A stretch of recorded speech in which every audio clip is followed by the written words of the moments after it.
Salamen hormatly adamlar. Garaşdan baýky bir tarap ýurdumyzdaky täzelikler hemem habarlar bilen tanıştyrýan Watan habarlar gepleşigimize başlaýas. Şogun Türkmenistanyň prezidenti Gurbanuly Berdimuhammedow Täjikistan Respublikasyna iş saparyna amal aşyryp, hormatly mehman hökümine Şanhay hyzmatdaşlyk guramasyna agda ýurtlaryň döwlet başdanlarynyň geňeşiniň mejlisine gatnaşdy. Hormat prezidentimiz paýtagtymyzyň halkara howamenlerine gelip, bu ýerden Şanhay hyzmatdaşlyk guramasyna agda ýurtlaryň döwlet başdanlarynyň geňeşiniň mejlisine gatnaşmak üçin Täjikistan Respublikasyna tarap urady. Asalymdan döwlet başdanlarynyň uçary Täjikistan Respublikasynyň paýtagty Duşanbe şäheriniň halkara howamenlerine gelip gönni. Bu ýerde hormat prezidentimizi resmi adamlar garşyladylar. Howamenlerden hormat prezidentimiz Kasry Millat köşküne tarap urady. Bu ýerde döwlet başdanlary Täjikistan Respublikasynyň prezidenti Emomali Rahmon mehirli garşylady. Soňra bu ýerde ýokary derejede iki taraplaryň duş geçirildi.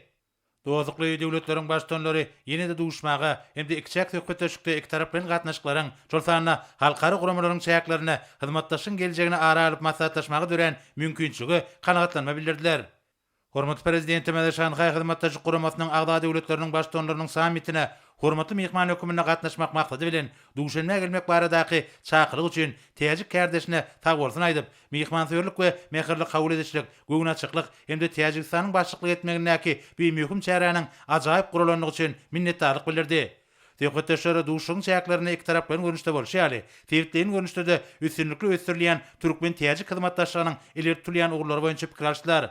Şunun bilen baglykda milli liderimiz Merkezi Aziýanyň döwlet başdanlarynyň Hazaryň kenar ýakasyna awalada geçirilen konsultativ duşugyny öz Täjik kardeşiniň gatnaşyp, şonu netijeli gepleşikleriň geçirilenini belledi. Duşuň başyna şeýlekem hormatly prezidentimiz döredilen mümkinçilikden peýdalanyp, Täjikistanyň başdanly we ähli doganlyk halkyny ýurdun garaşsyzlygynyň 30 ýyllygy bilen gutlap, awadançylyk we mundan meýlekde gülläp ediş arzu etdi. Öz nowatynda Täjikistanyň prezidenti döwlet başdanlary we ähli türkmenistanlary ýöňde boljak döwlet garaşdyrlamadan şanly senesi bilen gutlap, öz başda öziş ýolyny täze üstünlikleri gazanmagy arzu etdi. Biziň ýurtlarymyzyň awraýly halkara düzümleriniň ilkinji nowatda Birleşen Milletler Romasynyň çäklerini hyzmatdaşlygy köp taraplaryň görnüşdäki oňyn we netijeli öýdary hereketleriň aýdyň misallarynyň biridir. Şunun bilen baglykda hormatly prezidentimiz Birleşen Milletler Romasy bilen ykdysady hyzmatdaşlyk guramasynyň arasynda hyzmatdaşlyk baradaky başlangyjymyzyň Birleşen Milletler Romasynyň baş assambleýasynyň kararnamasy bilen agly birlikde bir agzdan kabul edilenligini kanagatlanma bilen belledi. Prezident Emomali Rahmon bitarap Türkmenistanyň netijeli daşar tiýadatyny hem-de tebit we dünýä meçherine paragatçylygy, howpsuzlygy we awadançylygy öpçün etmek maksadyna kybap gelýän dürüjlükli başlangyçlaryny Täjikistanyň dolu gollaýanyny belledi. Şu wagtda şu ýylyň 28 noýabryna Aşgabatda Türkmenistanyň başçylyk etmegine geçiriljek ykdysady hyzmatdaşlyk guramasynyň 15-nji sammitiniň aýratyn wajipligi bellenildi. Hormat prezidentime de mümkinçilikden peýdalanyp, bu möhüm çäre gatnaşmak üçin prezident Emomali Rahmony ýurdumyza gelmäge çagyrdy. Döwlet başdanlary munyň sebäbi mundan meýlekde gülledi we sürmeň beýikligine, tebit we halkara hyzmatdaşlygynyň puturlandyrmagyna uly goşant boljakdygyna anan bildirdi.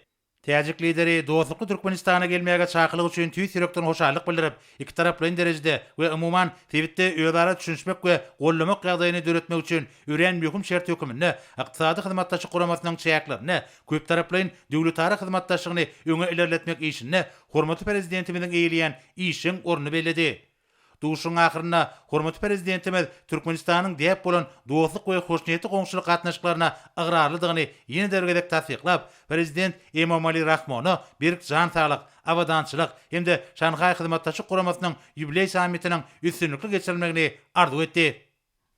Soňra hormatly prezidentimiz bu ýerde Şanhay hyzmatdaşlyk guramasyna agda döwletleriň başdanlarynyň geňeşiniň nowatdaky mejlisine gatnaşýan Iran Islam Respublikasynyň prezidenti Seyyed Ebrahim Raisi bilen duşdy. Töketdeşler ikçak duşukda döwletara gatnaşyklarynyň möhüm ugurlaryny we geljegini hem-de halkara tiýadatynyň wajyp meselelerini ara alyp maslahatlaşmaga döredilen mümkinçiligi kanagatlanma bildirdiler. Burzatdan peýdalanyp, milli liderimiz özüniň Iranly kardeşini Iran Islam Respublikasynyň prezidenti wezipesine saýlanmagy bilen ýene-de birgedek tüýsürekden gutlady hem-de jogapkärli döwlet işine uly üstünlikler arzu etdi. Hormatly prezidentimiz iki taraplaryň hyzmatdaşlyk barada aýdyp, ýurdumyzyň Iran Islam Respublikasy bilen ähli ugurlar boýunça hyzmatdaşlygy ýygyderlik ýeňeltmäge we puturlandyrmaga aýratyn ähmiýet berýänini belledi. duşun başyna söhbetleşer. Häzirki döwürde döwletara syýasy, diplomatik, ykdysady we medeni gatnaşyklaryň deň hukuklylyk, özleri hormat goýmak we hoşnýetli goňşuluk ýöreleri esasyna işin ösürilýänini bellädiler. Şunun bilen birlikde taraplaryň iklim we sewit gün tertibiniň özleri gyzyklanma bildirilýän esasy meseleleri, ilkinji nowatda bolsa iklim paragatçylygy we hukuklylygy öpüşen etmäge, durnukly ösüş maksatlaryna yetmäge degişli meseleler boýunça garaýşlarynyň gabat gelýänligi ýa-da miňdeşdigi kanagatlanma bilen bellenildi. Duşun başyna döwlet daşdanlary häzirki wagtda milli ykdysadyýetleriň ösüşiniň geljegini nazara almak bilen töwda ykdysady gatnaşyklary hil taýdan täze derejä çykarmak üçin oňat şertleriň bardygyny hemde eksport import haritlarynyň tanygyny giňeltmek üçin uly mümkinçilikleriň açylýanyny bellädiler. Prezidentler iki tarapyn hyzmatdaşlyk göstermekde birlikdäki Türkmen-Iran hökümetlari toparynyň işiniň ähmeti bar aýdyp, biziň ýurtlarymyzyň arasynda gatnaşyklary ösdürmegiň mühim gurallarynyň biri bolan bu düzümiň kuwatyndan has netijeli peýdalanmagyň zerurdygyny bellädiler. Toparın meclisinin neticeleri boyunca qadanylan alaşyklar özleri bähwetli hyzmatdaşlygy mundan meýlekde pugturandyrmaga ýardam etmeliler. Duşun çäklerine hormat prezidentimiz Iranlyk ärdeşini ýurdumyzda şu ýylyň oktýabr we noýabr aýlaryna geçiriljek halkara çärelerine, ýagny hadarýaky döwletleriniň başdanlarynyň 6-njy sammitine hemde ykdysady hyzmatdaşlyk guramasyna agda döwletleriň başdanlarynyň ýokary derejeli 15-nji duşuşyna gatnaşmagy hemde öz üçin istenlik amatly wagtda ýurdumyza resmi tapar bilen gelmäge çagyrdy. Duşun ahyrynda söhbetleşer birek-birege hoşnýetli arzuwlaryny beýan edip, Türkmenistanyň we Iranyň döwlet bähwetlerine hemde durumjy ykdysady üçin ileri turýan urlaryna doly laýyk gelýän netijeli gatnaşyklaryň mundan meýlekde ösdüriljekdigine anan bildirdiler. Soňra hormatly prezidentimiz Şanhaý hyzmatdaşlyk guramasynyň sammitiniň geçirilýän ýeri bolan Nowruz köşküne geldi. Bu ýerde hormatly prezidentimiz Şanhaý hyzmatdaşlyk guramasyna agda döwletleriň başdanlarynyň geňeşiniň şu gedekki mejlisine başçylyk edýän Täjikistan Respublikasynyň prezidenti Emomali Rahmon mehirli garşylady. Sammit başlanmadan döwlet başdanlarynyň we wekiliýetleriň birlikdäki resmi surata düşmek davrasy boldy. Birlikde resmi surata düşmek davrasy tamamlanandan soň Şanhaý hyzmatdaşlyk guramasyna agda döwletleriň başdanlarynyň geňeşiniň mejlisi geçirildi.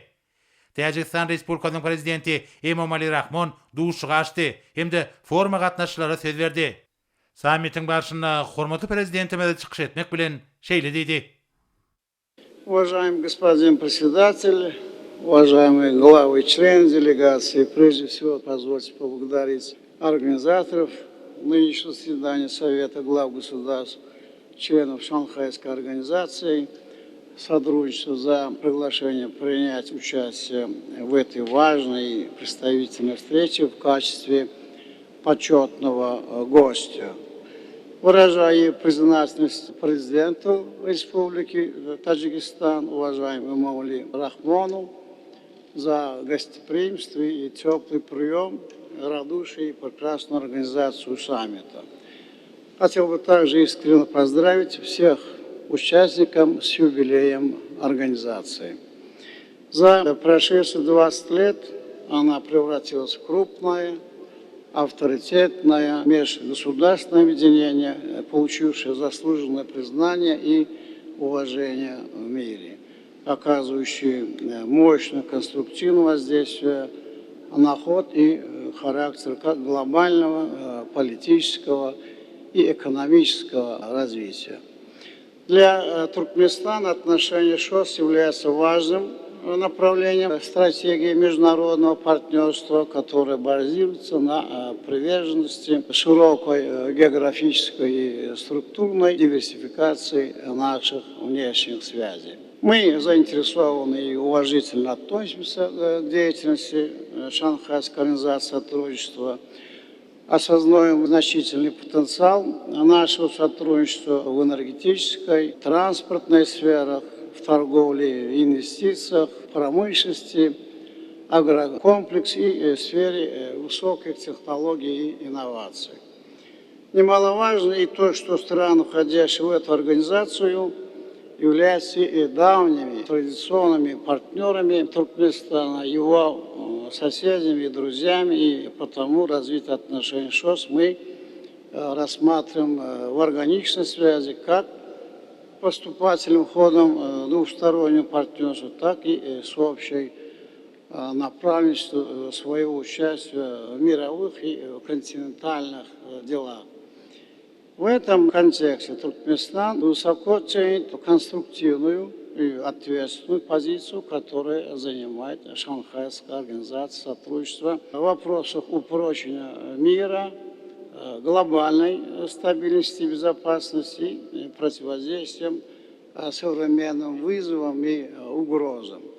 В рамках нейтрального статуса Туркменистана мы готовы к активному взаимодействию с ШОС в реализации этих важнейших задач. Прежде всего, в таких направлениях, как борьба с терроризмом, организованной преступностью, незаконным оборотом наркотиков, международное партнерство в сферах обеспечения информационной и биологической безопасности. Сегодня, когда весь мир столкнулся с новыми, причем серьезными вызовами, роль Шанхайской организации сотрудничества объективно возрастает. И, конечно, ее возможности, накоплен опыт, помимо традиционных сфер совместной деятельности, востребованы в контексте задач, связанных с минимизацией последствий пандемии, восстановлением континентальных, экономических и транспортных связей, инфраструктуры и логистики. В этой связи хотел бы проинформировать вас, что Туркменистан совместно с Организацией Объединенных Наций планирует в апреле 2022 года организовать у себя международную конференцию развивающихся стран, не имеющих выхода к морю. Рассматриваем ее как хорошую возможность для конкретного и практического диалога по вопросам международного транспортного сотрудничества в чрезвычайных условиях и посткризисные периоды. Приглашаем ваше государство к участию в этом важном международном форуме. Что касается непосредственно борьбы с коронавирусом, то здесь Туркменистан выступает за консолидацию усилий и системное общение медицинских сообществ наших государств. Для этого предлагаем активизировать совместную работу во Всемирной организации здравоохранения и специализированных органах Организации Объединенных Наций. В частности, наша страна выступает с инициативой по созданию специальной программы Всемирной организации здравоохранения по изучению генома коронавируса, многостороннего механизма ВОЗ по борьбе с пневмонией и методического центра ВОЗ по лечению и профилактике острых инфекций, а также Центральноазиатского регионального центра эпидемиологии, вирусологии и бактериологии. Убеждены, что поддержка этих инициатив со стороны Шанхайской организации сотрудничества будет и способствовать их эффективной реализации в интересах всего мира и содействия тем самым налаживанию адекватных и системных международных механизмов по противодействию опасным инфекциям на долгосрочную перспективу. Уважаемые главы делегации, мы высоко ценим сотрудничество ШОС и убеждены в его перспективности в целях ускоренного развития Центральноазиатского региона, превращения его в важнейший транспортно-логистический и экономический центр континентального значения, прочное звено стабильности в партнерстве Евразии. Здесь хотел бы отметить очевидную совместимость международных инициатив центральноазиатских стран, отраженных в итоговом документе консультативной встречи глав государств Центральной Азии, состоявшей 6 августа 2021 года в Туркменистане, по стратегическим целями Шанхайской организации сотрудничества. На наш взгляд, это открывает обширное пространство для совместной деятельности и в будущем.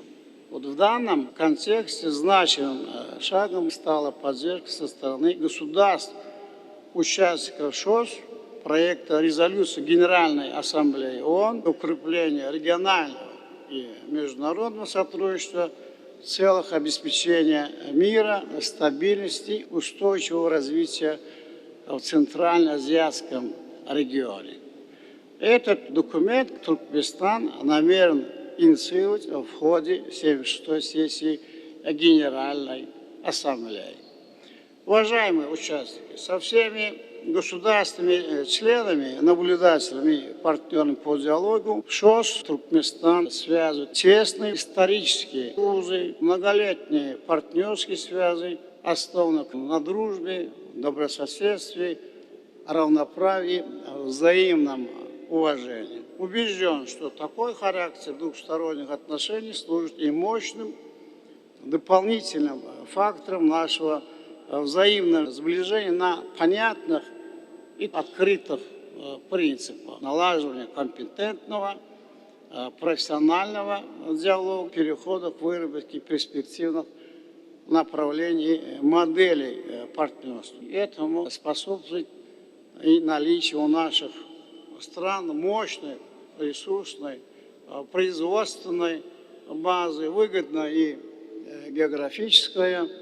расположение, динамичное развитие логистической инфраструктуры, наработанный опыт и традиции сотрудничества, взаимопонимания и доверия. Уверен также, что налаживание многопланового, системного, целенаправленного сотрудничества между Туркменистаном и ШОС способно дать новые мощные импульсы для развития, содействия динамичному и качественному ходу политических, экономических, социальных, гуманитарных процессов на всем пространстве Евразии. Готовы к конструктивной совместной работе. Я благодарю за внимание. Hormat prezidentimiz Täjikistan Respublikasyna iş saparynyň maksatnamaty tamamlanandan soňra Duşanbe şäheriniň halkara howa menziline geldi we bir ýerden watanymyzy gurady. Şugullar iýleşlerimizin hemem edara kärhanalaryň işgärleriň öňünde durýan maksat edýdi watanymyzyň beýik garaşsylygynyň şöhratly 30 ýyllyk bayramyny gazalynan üstünlikleri, ýetilen sepetleri, ajaýyp sowatlary bilen garşylanmakdan ibaret bolup durýar. Bu ajaýyp senäniň hormatyna örümçlik kärhanalaryna ahlasly we dörejlikli zähmet gaýnap joşýar. Ine mukaddes garaşsylygymyzyň şanly 30 ýyllyk bayramyna Türkmen Derman Senagat Birleşiginiň Saglyk Derman kärhana tarapyndan bugün kökünden täze önüm önürli. Ol önüm buýan köküniň gerdejik dermany görnüşidir. Türkmen Derman Senagat Birleşiginiň Saglyk Derman kärhanasy arkada prezidentimiziň Türkmenistanyň dermanlyk ösümlikleri adly almy ensiklopedik işini esaslanyp 150 goly derman terişdelerini öndürge. Şanly garaşdyrmamyzyň 30 ýyllyk bayramyna buýan kökünden täze önüm önürli. Bu gerdejik görnüşindäki dermanlardyr. Saglyk Derman kärhanasyny esasy ekologiýa taýdan arasy yerli çyýmarlardan önümler önürilýär. Buýan köküniň esasy aýratynlykları bolsa ýurtymyzyň dağ sebitlerine duş gelip ekologiýa taýdan arasy yerli çyýmar bolup vitamindary efir ýagyna baý ösümlikdir. Bu ýön köküniň şekeriň süýjüliginiň 40 göterim süýjüligi artykdyr. Lukmançylykda bu ýön kökü sowuklamaga garşy böwrek daş kesellerine immun ulgamly berkitmekde giňden peýdalanýar. Türkmenistanda bu ýön köküniň toşawy süýri dänesi melhem çaýlary öňürilýär. Maşgala lukmanlary keselliň öňüni almakda, bejermekde, saglygy dikeltmekde, bu melhemlere ulanmaklygy raýatlarymyza maslahat berýärler. Bu ýön köküniň sowuklamaga garşy, bakteriýalary, wiruslara garşy durnuklylygy ýokarlandyrgan häsiýetleri bellidir. Bu ösümlik şypalyk gymmatlygy boýunça da iň öňdäki orunlarda durýar. Arkada prezidentimiz bu ýöniň dermanlyk häsiýetlerini düýpli öwrenmek, çyýmaly öndürmekligiň mukdaryny ýokarlandyrmak, innowasion tehnologiýa arkaly özleşdirmegi ýoly goýmak, daşary ýurtlara eksport edilmegini ýokarlandyrmak barada degişli ýol başlary beren taşyryklaryndan ugur alınıp, Türkmenistan bilen Germaniýa Federasiýa Respublikasynyň Essen Uniwersitetiniň barlyk hanasynyň arasynda gol çekilen alalaşyk esasyna alma barlyk işleri dowam edip, bu ýön köküniň dermanlyk häsiýetlerini öwrenmek işleri barha kämilleşdirilýär. Şonuň netijesinde bolsa, täze dermanlyk görnüşi önümçiligi girdirli. Bu ýönüň keselleri bejermekde, kesele garşy durnuklygyny ýokarlandyrmakda, saglygy dikeltmekde oňoýly täsiri bardyr. Türkmenistan parahatçylygyň we ynanşmagyň watana ýylyny ýurdumyzyň edarekär hanalaryny täze zähmet galkynşy gurşawaly. Hormatly prezidentimiziň amal aşyrýan beýik işlerine dahilli bolmak islegi her bir adamyň baş maksadyna öwrüli. Şonuň üçin hem halk hojalygynyň ähli puduklaryny gonnurjy netijeler gazanmagy tarap ynamly ugralynýar. Türkmenistanyň Dokma Senaty ministrliginiň Daş welaýatynyň Könürgenç etrawynaky paýta egirji kärhanasynyň misalyny da muňa aýdyn göz ýetirmek bolýar. Hormatly prezidentimiziň agpata bermegini önümçiligi girdilen Könürgenç etrawynaky paýta egirji kärhanasynyň her ýyly paýta süýüminiň 6700 tonnasyny gaýtadan işlemek mümkinçiligi bar. Netijede bu ýerde durly belgili ýokary kirli ýüplük önümleriniň uly möçörleri öndürilýär. Kärhanada öndürilen önümler bolsa dünýä bazaryna ýokary isleglere münasip bolýar. Kärhananyň önümçilik bölümleri öňde barjy daşaryurt kompaniýalarynyň durly görnüşli ýokary öndürjülikli egirji enjamlary bilen öpçün edilenler. Bugün şol ösen enjamlar yerli hünärmenler tarapyndan başarjanlyk bilen işledilýär. Şu wagt kärhanada işleýän hünärmenleň ählisem özleriniň iş usatlyklaryny ýokary hil derejesinde önüm öndürmeklige bagş edýärler. Netijede öndürilen önümler barha köpelýär. Gazanylýan üstünliklere kärhanada zähmet çekýän işgärleň ählisem özleriniň münasip goşuntlaryny goşýarlar. Yerli hünärmenler tarapyndan erkedilýän enjamlar arkaly öndürilen ýokary hilli önümleri göreniňi gowunç buýsunjyň artýar. Hormatly prezidentimiziň çaýsy tagalatylan gurulan bu kärhanada ornaşdyrylan daşaryurt enjamlary şonuň ýalam beýleki ähli iş şertleri hünärmenler tarapyndan gözegçilikde saklanyp öndürjülikli işledilýär. Bu ýerde hereket edýän barlyk hananyň hem ýürütüleşdirilen kämil enjamlary bilen öpçün edilmegi öndürilen önümleriň hil derejesiniň hemme tarapyn talabla kesgitlenmegine mümkinçilik berýär. Türkmenistanyň prezidentiniň ýurdumyzy 2019-2025-nji ýyllarda durmuş ykdysady taýdan ötürmek maksatnamasynyň ýerine ýetilmegine münasip goşunt goşmak bu ýerde baş maksady urly. Kärhana hormatly prezidentimiziň Dokma Senaty pudugyny ösürmek boýunça durmuşa geçirýän nusxalyk işleriniň bir misalydyr. Şonuň ýaly kärhanalaryň ýurdumyzda gazanylýan ykdysady ösüşleri goşýan goşuntlary sallamlydyr. Munyň özi millilizerimizin ýurdumyzda ýetişdirilýän hasly harytlyk derejesine çenli öz ýurdumyzda gaýtadan işlemek hakyna wezipeleriň ösünlikli durmuşa geçirilýäniniň aýdyň misalydyr. Bu kärhanada öndürilen ýüplük önümleriň uly böleginiň öz ýurdumyzda hereket edýän önümçilik kärhanalaryny ugradylýanyny bellenmäge degişlidir. Şeýlelikde olar taýýar önüm görnüşine çelni güneşli diýarymyzdaky önümçilik kärhanalaryny işlenilýär. Bu bolsa döwlet siýasatynyň iler tutulýan ugurlarynyň biridir. Kärhananyň işgärleri ykdysadyýetimiziň ygtybarly ganaty hasaplanýan dokma pudugyny berýän hemişelik ünsü we gollawy hem ýokary hilli önüm öndürmek üçin ähli mümkinçilikleri we ajaýyp şertleri döredip berýän hormatly prezidentimize alkyşlaryny aýdýarlar. Hem Türkmenistan parahatçylygyň ynanşmagyň watana ýylynyň täze sepgitlerine tarap önemli barýarlar. Eşretli zamanamızda watanymyzyň ähli ulgamlary bilen bir hatarda o we Senaty toplumynyň balarçylyk pudugym uly ösüşleri başdan geçirýär. Güneşli diýarymyzda halkymyzyň arab balyna bolan islegini kanagatlandyrmakda azyk bolşulugyň döredilmegine ýurdumyzyň balarçylarynyň şol sana bu urda netijeli işleri alyp barýan telekeçiligiň münasip goşundy bar. Lewap welaýatynda balarçylary döwlet tarapyndan gollamakda, balarçylyk işini saglaşykly ýola goýmakda uly işler anyp barýar. Bu tutumly işte Türkmenistanyň Senagatçylar we Telekeçiler Birleşmesiniň agdasy bolan welaýatyň telekeçileri uly işlerini gorkadýarlar. Ýokary hilli arawalyny almakda geçirilýän işler netijeli häsiýete eýedir. Balarçylygy ösürmekde ähli şertler hemde mümkinçilikleri bolan güneşli ülkemiziň görkany tebigatyna, owa hojalyk meýdanlaryna, meýweli baglarda balarlarynyň maşgalalary ýyda edilip, olardan insan saglygy üçin ören peýdaly hasaplanýan ekologik taýdan arasy bal önüm alınýar. Munyň özi bolsa, diýarymyzyň aq bazarlaryna azyk bolşulugynyň döredilmegini de balarçylyk işi bilen meşgullanýan telekeçilerimiziň öz boşly goşandydyr.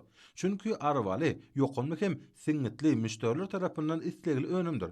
Halk lukmançylygyna da insan saglygynyň berkidilmegine özüniň täsin tebigy häsiýetleri bilen tapawutlanýan arwalyna aýratyn ähmet berilýär. Arwaly tebigatyň hakyky derman serişdesidir. Dertlere Melkem TV bal, yokonçlyklar ýok ediji, sowuklamany bejerji, bedenine alys-salys ýagdaýlaryň hemde ýemit siňdiriş ulgamynyň işini gadalaşdyrjy, gorplanyrjy häsiyetlere eýe bolup, tutuşlygyna bedenin goragylyk ukybyny ýokarlandyrmaga kömek edýär. Balyň peýdalyk häsiýetleri oň gelip çykyşy bilen düşündirilip, TV düdümini fermentler, beloklar hem uglewodlar, fitonsitler, vitaminler, mineral maddalar düdýär. Esasen balyň düzümine beýleki örimlerde seýrek duş gelýän fruktoza, peýdaly tabiiy birleşmeler, mineral maddalardan kali, magni ýaly elementler girýär. Ýylyk howa şertlerine balarlarynyň işeňini hasa artyp, tabiiy ýagdaýda bal ýygnamaga köpçülüklen girýärler. Bal arylary ösümliklerden insan saglygyna şyfa berip biljek ýokumly maddalary toplap, deňsiz taýsir täsin önüm arwalyny taýýarlaýarlar. Elbetde ösümlikleriň agla we böleginiň gülünden başlap täýe köküne çenli möhüm dermanyk häsiýetleri bar. Lewaply balarçylar podogy sürmekde döwlet tarapyndan berilýän düýpli gollawlar üçin milletiň lideri Mehriban Akadamda alkyş hem hoşalyk sözlerini aýdýarlar. Hormatly adamlar, Üniversite ýurdumyzyň vilayetlerine we paýtagtymyz Aşgabat şäherine şowuny 17-nji sentýarda saat 20-den 18-nji sentýarda saat 20-çe boljak howa barada Türkmenistanyň howa maglumatlygynyň berýän habary bilen tanış bolun.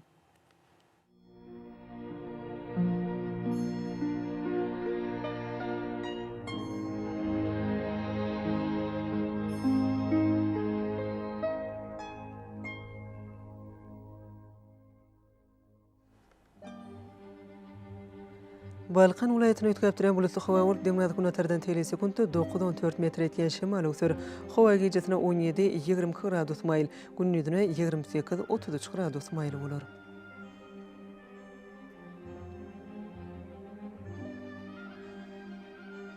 Ahal vilayetine ötküp duran bulutly howa bolup demlady günatardan tele sekundda 9-14 metr etýän şemal ösür. Howa gejesine 17-20 gradus maýl, gündüzüne 31-36 gradus maýl bolar.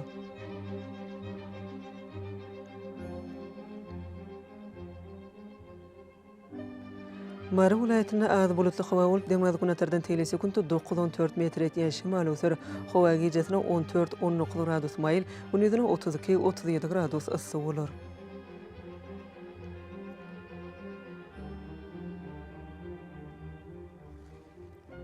Lewap vilayetine az bulutly howa bolup demlady günatardan tele sekundda 8-13 metr etýän şemal ösür. Howa gejesine 15-20 gradus maýl, gündüzüne 32-37 gradus ysy bolar.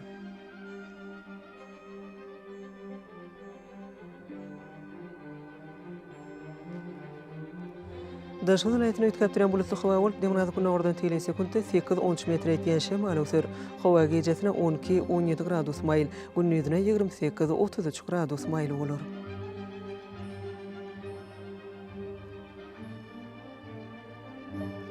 Paýtagtymyz Aşgabatda az kem bulutly howa bolup demlady günatardan tele sekundda 9-11 metr etýän şemal ösür.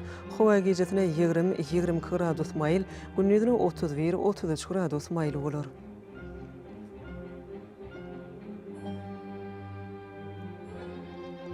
Ýurdumyzda 10 sentýabr aýynyň 18-nde magnit hadisasynyň gowşuk täsirli bolmagyna garaşylýar.